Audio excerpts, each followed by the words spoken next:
let's listen to what Trump said this morning on Capitol Hill.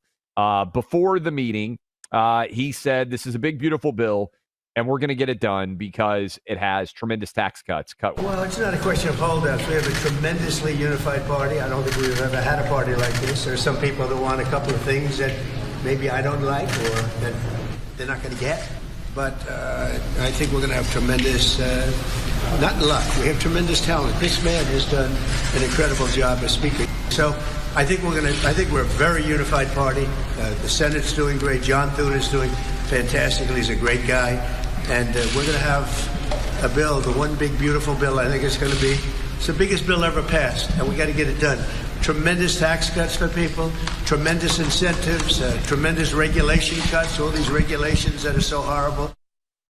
Okay, so that was before the meeting. Speaker Johnson after the meeting, and then I'll play some Trump. Here's Speaker Johnson after the meeting of what happens if they don't pass this bill. They love this president. The people back home love what he's doing. It's historic, and everybody understands the scope and the meaning of this. If we do not accomplish this mission, every one of you, all the American people are going to have the highest tax increase that you've ever had. And among the debt ceiling cliff that's approaching and all the other problems, this is the bill to do it. I think we're going to get it done, Mr. President. Okay, and then Trump after the meeting, one more cut 5, and then Buck, you can weigh in on all the drama. On how big it is, how beautiful it is, so beautiful. I can't stop looking at it. Trump says it was a meeting of love. That was a meeting of love. Let me tell you, that was love in that room. There was no shouting. I think it was a meeting of love. There were a couple of things that we talked about specifically where some people felt a little bit one way or the other, not a big deal. And I covered them. It wasn't so much a speech. I covered certain points. And I think there was, I'd be very surprised. You told him you were losing patience. No, I didn't tell him. Who told you I said I'm losing? That's what we heard inside the room. But that's a lie. Wait a minute. Wait. Who's told you that?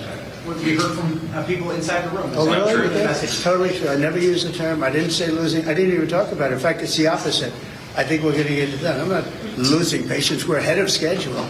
Anybody that told you that is a liar.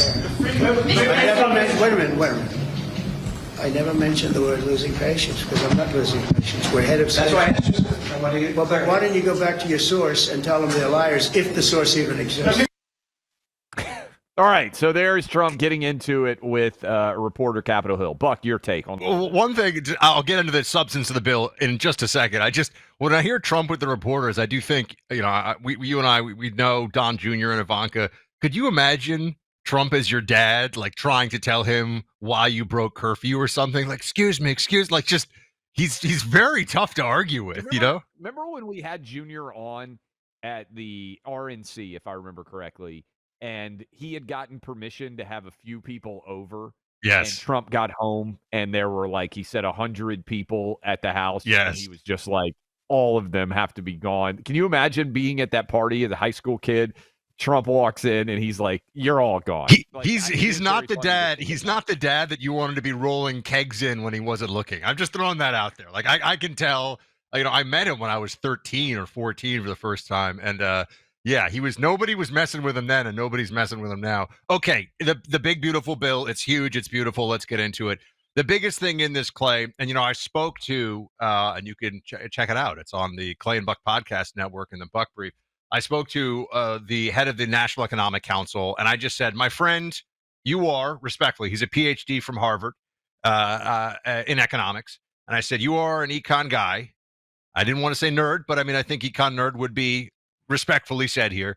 I said, take me through the whole thing. And so we just sat there and I went through it. I'll give you some of the highlights of it and what is in this that really matters to people and why Trump is so excited about it. The first thing is it's one of those, if you don't do it, really bad things are going to happen, meaning the tax raises that would kick in because the 2017 Trump tax cuts are made permanent here. So I know it's confusing, but if you don't do this, they would expire and you would go back to much higher tax rates. So that would be a shock to the system in a bad way, right? That's one part of it. You're extending tax cuts.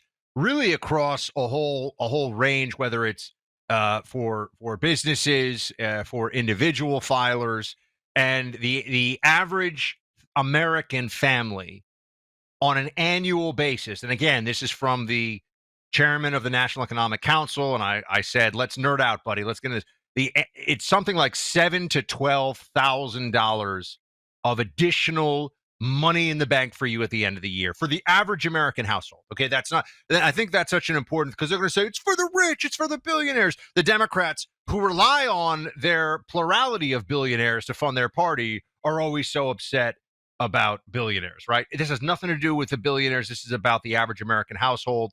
And you're going to have, think about that. If someone told you, hey, you're going to have an extra 10 grand next year at the end of the year, you'd say, wow, that's great. Well, that's what this does for the average household. So I think that's really important.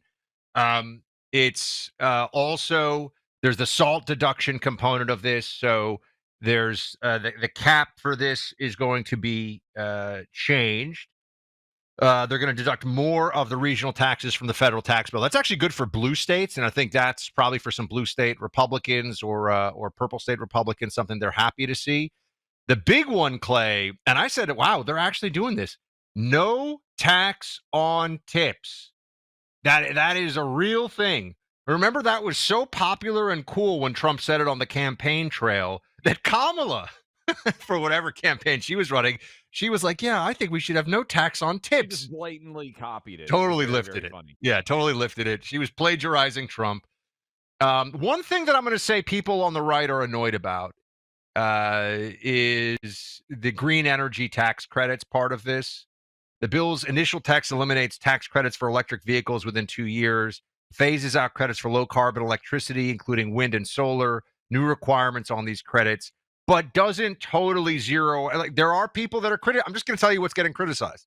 They're criticizing this for not getting, like, there should be the whole Green New Deal scam stuff should all be completely root and branch taken out. Some Republicans are saying, okay, we had Ron Johnson on yesterday, talk a bit about this. They tighten up SNAP benefits, which is food stamps. I guess we don't like to call it food stamps anymore. They're tightening that up, so they think there'll be some savings there. Limiting funding for the Consumer Financial Protection Bureau, which had been Elizabeth Warren's little fiefdom that didn't actually help consumers, but was a good way to harass disfavored businesses by Democrats.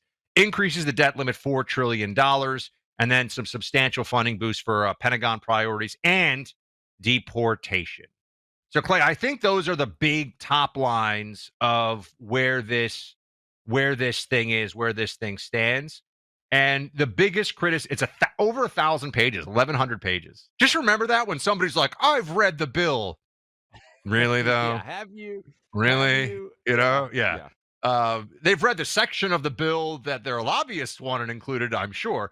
But this is 1,100 pages. And the part of it that I think people on the right, conservatives are a little frustrated on, is just that it's extending the debt ceiling $4 trillion and doesn't really have the big meaty cuts that from Doge you would have liked to see. That's the part of it but if you're talking about juicing the economy, I mean, this thing I think is going to be rocket fuel for the economy. So that's why Trump's so excited about it. Look, it's not a perfect bill, and the big issue, which if you're around our age, meaning if you're 40s or younger, that you're going to have to deal with over the next 2 generations is the national debt's out of control. And the only real way, we've told you this before, the only real way to fix the national debt is to address Social Security and Medicare. And if you look, I believe Social Security, Medicare, defense, and the interest, I believe that's 86% of the entire federal budget. I think that's the number. So even if you eliminated every other part of the federal government, 86% of it would still exist just based on those 4 things.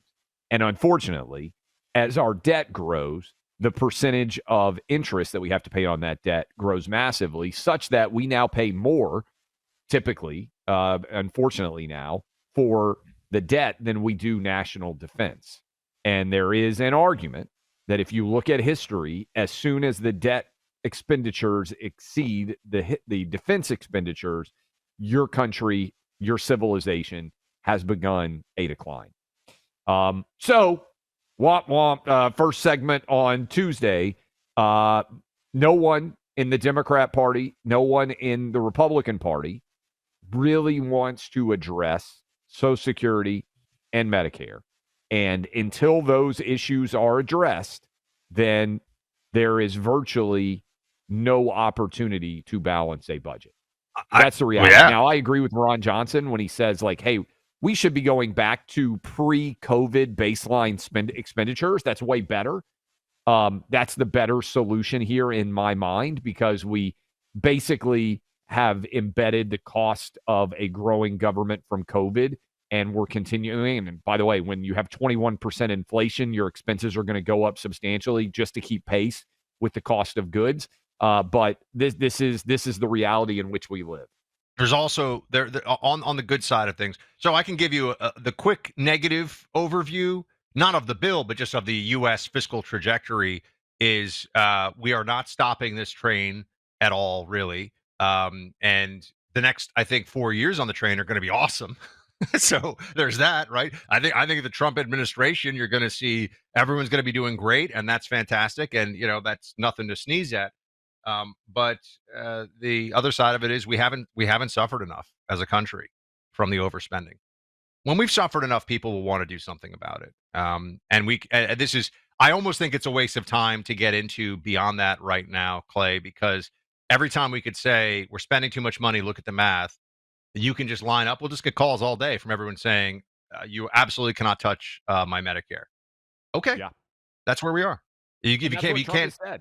That's it. If you can't touch Medicare, Social Security, Medicaid, That's it. basically. There's nothing to talk about. There's nothing. So we haven't suffered well, enough as a country from the fiscal profligacy, and that means that we just got to keep going and keep on hoping that we grow and grow and grow this economy. We got hundreds of billions coming in from the tariffs, by the way, which you're hearing. You're not getting a lot of conversation about that right now in the media, because the tariffs are going to bring in additional revenue to the government. Remember, we used to fund, until the 20th century, we funded this country's government on tariffs overwhelmingly. I mean, that was the primary source. So it is a thing. But yeah, hopefully we can grow the economy much faster and find greater efficiencies that we'll be able to kind of keep riding this thing out. But yeah, I'm with you. It's not even worth the debt bomb.